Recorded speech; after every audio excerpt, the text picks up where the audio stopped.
নেকলেসটা দিয়েছে। বাহ, দারুণ দারুণ। বাবা কোথায় রে? বাবা ওই আশেপাশে আছে গো। আচ্ছা শোনো না, আমি এখন চললাম, আমার এখনো মেহেন্দি পড়া হয়নি। হ্যাঁ মা গো, আরে মিঠু কাকা রে। হ্যাঁ, আরে পুনু, তোদের বাড়ির লোক সব কোথায় গেল? বাড়ির লোক বোধহয় বিভিন্ন কাজে ব্যস্ত। তা তোর বাবা কোথায় রে? বাবা বাজারের দিকে গেছে। এই দাদা, হ্যাঁ এই দেখো, বাবা আমায় এই ঘড়িটা দিয়েছে, কেমন হয়েছে? দারুণ, সত্যি অঞ্জনদার পছন্দ নিয়ে কোনো কথা হবে না। ভালো হয়েছে না? খুব ভালো। আমার একটা মিটিং আছে, আসছি। ওকে। বাবা আবার একটা নীল শরীররা কত কাজ হয় বুঝতে পারছি না। বাড়িতে বিয়ে, তুমি এখনো সাজুনি? এই মাসি কেমন আছো? তুমি ভালো আছো? কি করবো বলো তো মাসি, অফিসের কাজ, ওয়ার্ক ফ্রম হোম, আমার কত ফরেন ক্লায়েন্টস, বুঝতে পারছো তো। কাজটা সেরে নিয়ে তারপরে তোমার সঙ্গে আড্ডা দিচ্ছি। বাবা, কত বড় হয়ে গেছিস তুই। তুই নাকি বাইরে থাকিস? হ্যাঁ গো, এই তো দিদির বিয়ের জন্য 2 দিনের ছুটি নিয়ে এসেছি। বিয়ে মিটলেই আমাকে আবার ফ্লাইটে ফিরে যেতে হবে। বাবা টিকিট কেটে দিয়েছে, আর গিয়েই তো আবার সেম শুরু। হ্যাঁ, তোর মাও বললো তোর পড়ানো নাকি অনেক খরচ। হ্যাঁ, ও বাবা ঠিক সামনে নেবে। আচ্ছা শোনো না, আমি এখন যাই, আমার এক্ষুনি একটা অনলাইন ক্লাস আছে, আসি। হ্যাঁ,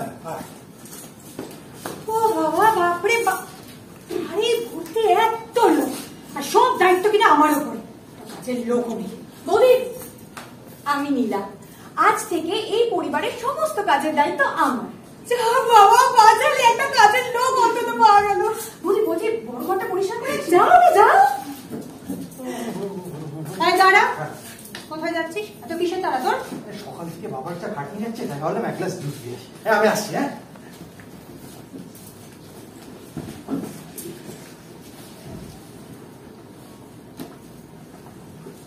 বৌদি এসে গেছি। মা একা কেন? তোমাদেরটা কোথায়? সবাই এসেছে গো। কতদিন পরে তোমাদের সঙ্গে দেখা বৌদি। আর কি জানো, কাল রাতে আমি ওকে তোমাদের বাড়ির কথাই বলছিলাম। সামনেই তোমার দাদা রিটায়ারমেন্ট, শেষ ফিক্সড ডিপোজিটটাও তো ভেঙে দিল। এবার যে কি হবে। আবার সেই কথা মিনু, রিটায়ারমেন্টে তো কি হয়েছে? হ্যাঁ, আমার ছেলেমেয়েরা আছে না, কত কষ্ট করে ওদের বড় করেছি। রিটায়ারমেন্টের পর বাবা মা কি বোঝা হয়ে যায় সন্তানদের কাছে? হ্যাঁ, আর ওরাই তো আমার ফিক্সড ডিপোজিট। আর আমাদের কথা তো কেউ বললোই না। আমি গোবর, আর আমি প্রিয়া। আর আর ও দিদি দেখতে তোমাকেও কেউ বললো না। আসো আমরা তোমাকে স্টেজে নিয়ে আসি।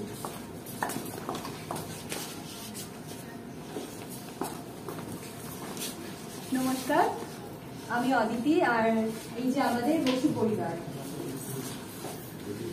আচ্ছা, একটা কথা বলি, সেটা হচ্ছে যে এই সবাইকে আপনারা দেখলেন, মনে হলো না কোথাও সবাই আমাদেরই পরিবারের অংশ?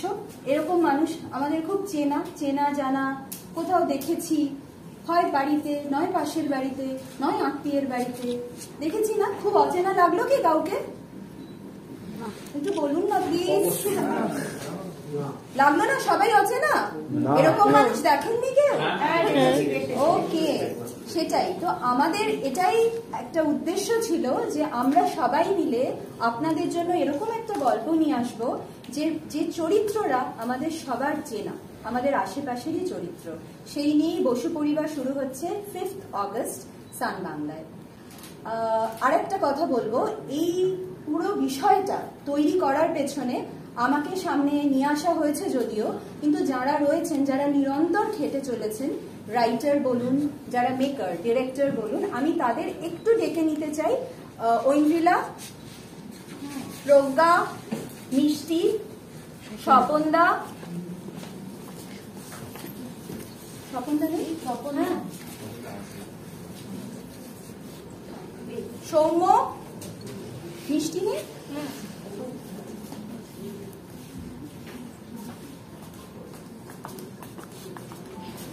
আরো কয়েকজন যারা নেই উপস্থিত, তাদের ব্যাপারে এবং আমাদের যিনি এডিট করেন, এডিটর, সকলেই আছেন, ক্যামেরা পার্সন, কারণ সবাইকে মিলিয়ে এটা একটা টিম ওয়ার্ক, এই টিম ছাড়া তো আমরা কাজ করতে পারতাম না। তাই যেরকম অন স্ক্রিন মানুষরা আছেন সেরকম অফ স্ক্রিন সবাই আছেন, আপনারা দেখতে পাচ্ছেন।